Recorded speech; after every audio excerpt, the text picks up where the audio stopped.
శత్రుదేశం పాకిస్తాన్ని మరో దశాబ్దం పాటు కోలుకోలేని దెబ్బ కొట్టే విధంగా ఇండియన్ ఆర్మీ సన్నాహాలు మొదలుపెట్టింది. అటు ఇండియా ప్రభుత్వం నుంచి కూడా ఆర్మీకి పూర్తి స్థాయిలో సహాయ సహకారాలు లభిస్తున్నాయి. ఇప్పటికే అన్ని దిక్కుల నుంచి పాకిస్తాన్ని లాక్ చేసేందుకు ప్రధాని మోడీ రంగంలోకి దిగారు. ఇటు ఆర్మీ సైడ్ నుంచి, అటు నేవీ సైడ్ నుంచి, ఇటు ఎయిర్ ఫోర్స్ సైడ్ నుంచి పాకిస్తాన్ మీద అటాక్ చేయడమే కాకుండా అంతర్జాతీయంగా కూడా పాకిస్తాన్ని ఒంటరి చేసేందుకు భారత ప్రభుత్వం సన్నాహాలు మొదలుపెట్టింది.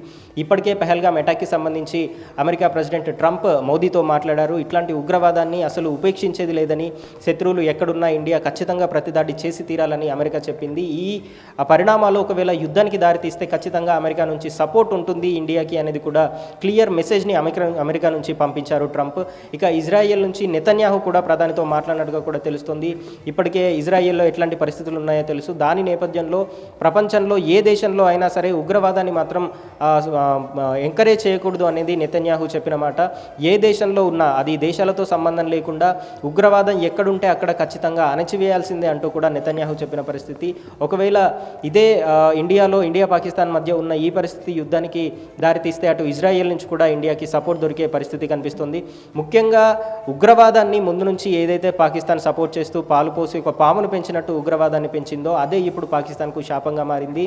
చాలా కాలం నుంచి పాకిస్తాన్ విషయంలో ప్రపంచ దేశాల మొత్తం ముందు పాకిస్తాన్ని ఒక దోషిగా నిలబెట్టడంలో ఇండియా ప్రభుత్వం సక్సెస్ అయిందనే చెప్పాలి.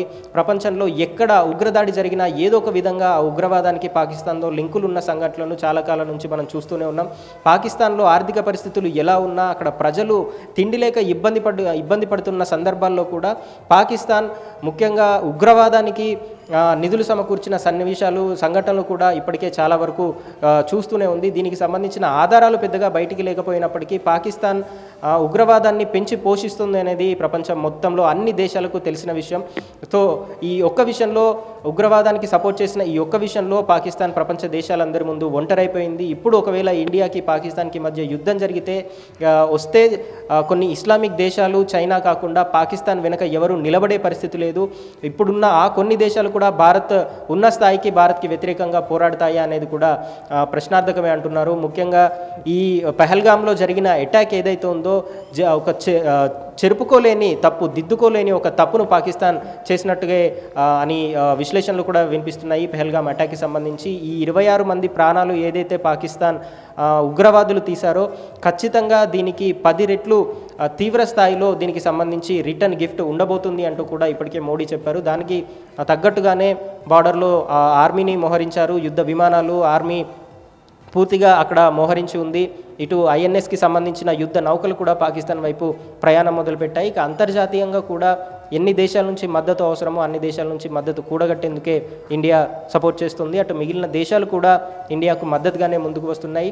సో ఓవరాల్గా బార్డర్లో ఏ క్షణమైనా పాకిస్తాన్ మీద అటాక్ జరిగే అవకాశం ఉంది. ఇప్పటికే అటు భారత దళాలకు, ఇటు ఉగ్రవాదులకు కూడా మధ్యలో కాల్పులు జరిపిన పరిస్థితి. దీంట్లో ఒక జవాన్ కూడా చనిపోయారు. ఈ కాల్పులు క్షణక్షణానికి అక్కడ తీవ్రతరం అవుతున్నాయి. ఎందుకంటే పాకిస్తాన్ ఇప్పటికే ఒక ఇండియా జవాన్ని కిడ్నాప్ చేసింది. దీంతో అక్కడున్న పరిస్థితి మరింత వేడెక్కింది.